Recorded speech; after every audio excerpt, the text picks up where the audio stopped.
యెహోవా మీకు సెలవిస్తాడు, మీరు వినండి అంతే. ఎండిపోయిన ఎముకలారా యెహోవా మీకు సెలవిస్తాడు, మీరు వినండి అంతే. అంటే ఇప్పుడు నేను ఎముకలకి చెప్తున్నాను, మీకు చెప్తున్నానా? ఇప్పుడు ఆ ఎముకలు ఎవరు? మీరే కాదు, నేను కూడా. స్తోత్రం. అవును, ఒక్కొక్కరు ఒక్కొక్క విధంగా ఎండిపోయి ఉన్నాం. పాస్టర్లు కూడా, దైవజనులు కూడా. మీరు ఒప్పుకుంటారా ఒప్పుకోరా? ఎండిపోయిన ఎముకలు అంటే మేము కాదు నువ్వే అంటారా? ఏమో, ఎక్కడ ఎండిపోయావు నాకేం తెలుసు, నీకు తెలుసు, నీ పర్సనల్. నేను ఎక్కడ ఎండిపోయాను నాకు తెలుసు, నా పర్సనల్. నువ్వు ఎక్కడ ఎండిపోయావు నీకు తెలుసు. నేను చెబుతున్నా, భౌతికంగానైనా ఆత్మీయంగానైనా నువ్వు ఎండిపోయి ఉండొచ్చు, చల్లా చెదురైపోయి ఉండొచ్చు నీ జీవితం. అది నీ పరిధి దాటి ఉండొచ్చు, నీ చెయ్యి దాటి ఉండొచ్చు, నీ వారి చెయ్యి దాటి ఉండొచ్చు. నీవెన్నోసార్లు అనుకుంటుండొచ్చు, ఈ రాత్రి కూడా నువ్వు అనుకుంటుండొచ్చు, తిరిగిది బాగుపడునా, తిరిగిది కోలుకొనునా, తిరిగిది నార్మల్ అగునా అని నువ్వు అనుకుంటుండొచ్చు.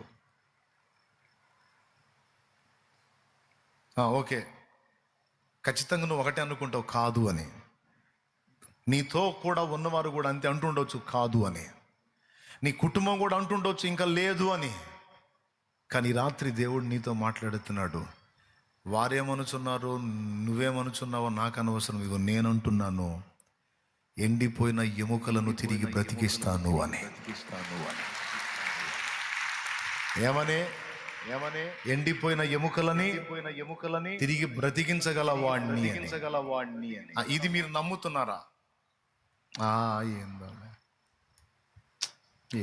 చెప్పు. ఇంత చెప్పినా ఇట్లా నిట్టూర్పు విడిచేవాళ్ళు ఉంటారు. మీ కర్మ, నేను చేయగలిగింది ఏం లేదు.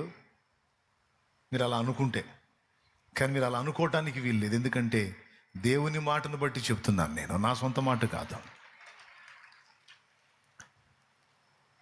అది ఏ స్థితి అయినా సరే దాన్ని మార్చివేయగల శక్తి నాకుంది.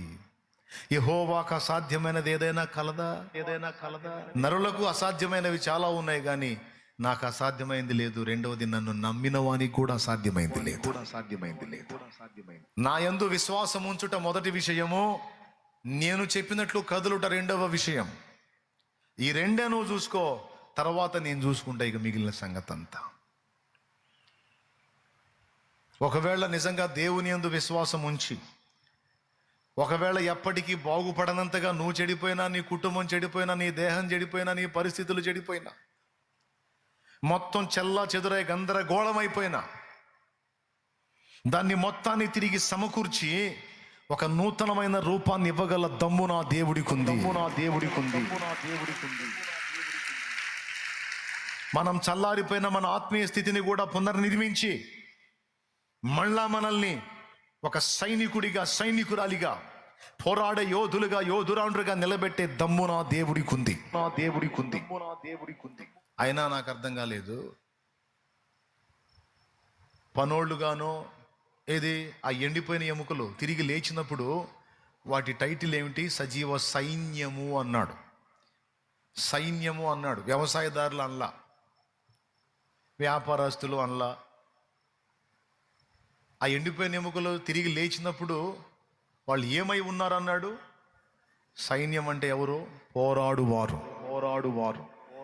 పోరాటం చాలించి ఎండిపోయావేమో, దేవుడు అంటున్నాడు, నేను మరలా నిన్ను లేవనెత్తుతాను, మళ్ళా నిన్ను నిర్మిస్తాను, మళ్ళా నిన్ను నాటుతాను, మళ్ళా నిన్ను కడతాను, మళ్ళా నిన్ను సిద్ధపరుస్తాను. నేను చెప్తున్నా, మళ్ళా నిన్ను పోరాడే యోధుడుగా, యోధురాలిగా నేను నిలబెడతా. ఆమేన్, ఆమేన్, ఆమేన్, ఆమేన్. నేనేం సెలవిస్తున్నానో నువ్వు విశ్వసించు, నేనేమంటున్నానో విను. ఎండిపోయిన ఎముక వినమన్నాడు. వింటే ఏం జరిగిద్దో తెలుసా? విశ్వాసం కలిగిద్ది. వినుట వల్ల విశ్వాసము కలుగు. వినటం వల్ల విశ్వాసం కలిగిద్ది. ఎప్పుడైతే విశ్వాసం కలిగిందో ఆయన శక్తి నీ మీదికి దిగొచ్చింది. విశ్వాసం ఉన్నవారి మీదికి దేవుని శక్తి పంపిణీ అయ్యింది, కానీ విశ్వాసం లేని వారి మీదికి పంపిణీ కాదు. పేతురులో విశ్వాసం పనిచేసినంత వరకు నీళ్ల మీద నడిచాడు. ఎప్పుడైతే అది సందేహం అయిపోయి డౌట్ వచ్చిందో మునిగిపోయాడు. కాబట్టి విశ్వాసం మనలో ఏర్పడినప్పుడు దేవుని పవర్, దేవుని ప్రభావం మన మీద పనిచేస్తుంది. ఆ విశ్వాసం ఎప్పుడైతే మనలో సన్నగిల్లిద్దో దేవుని బలమైన శక్తి ఉండి కూడా మన మీద అది పనిచేయదు.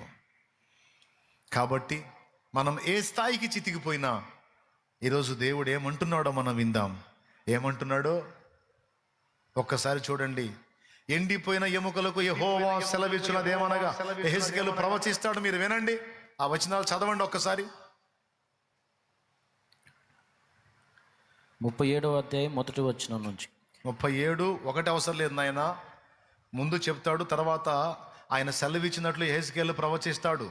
ఆ ప్రవచించినప్పుడు ఏమని ప్రవచించాడు ఒకసారి చదువు అక్కడ.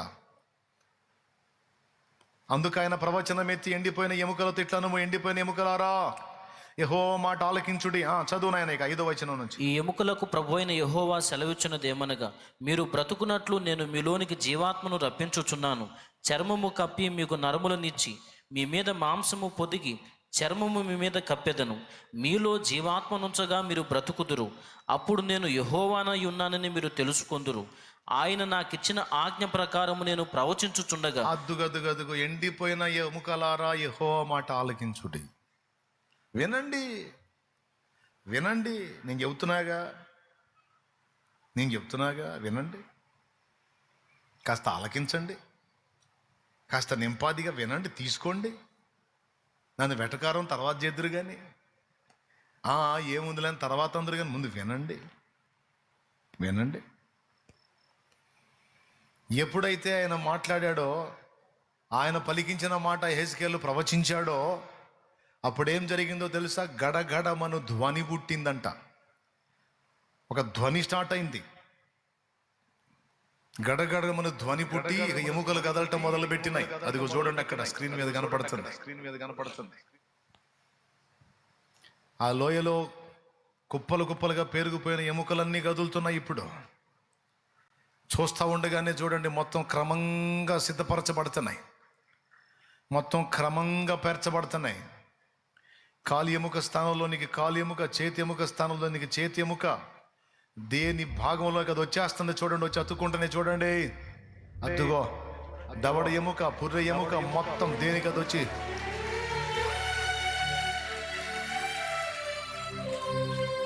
అదిగో మాంసం వచ్చేస్తుంది ఆ ఎముకల మీదకి. అదిగో నరములు అల్లబడుతున్నాయి ఆ ఎముకల మీద.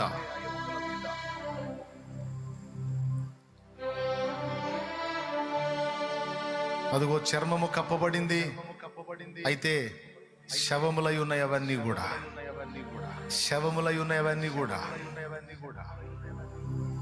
ఇప్పుడు దైవజనుడు మళ్ళా ప్రవచిస్తున్నాడు, ఎముకలు ఇప్పుడు శవములై ఉన్నవి, ఇప్పుడు ఇవన్నీ సజీవమవ్వాలి.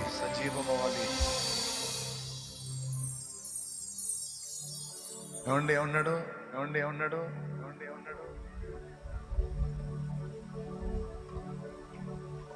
నలువైపుల నుండి జీవాత్మ వచ్చి ఈ ఎముకల మీద ఊపిరి విడుచునుగాక అని ప్రవచించో అన్నాడు.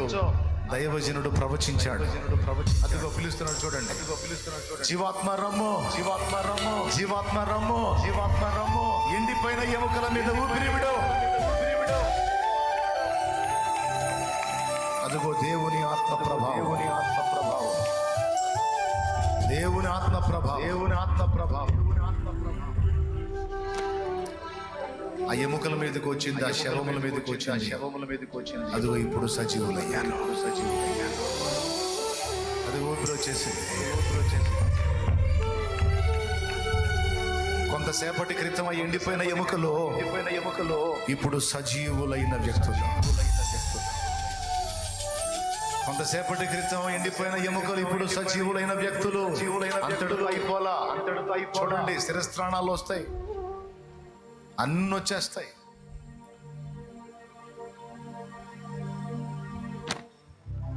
దైవజనుడు ప్రవచిస్తా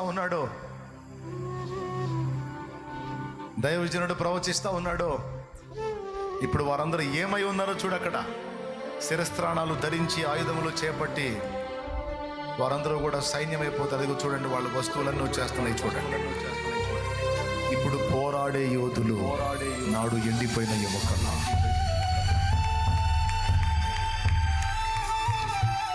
నాటి పేరు ఎండిపోయిన ఎముక, నేటి పేరు యోధుడు,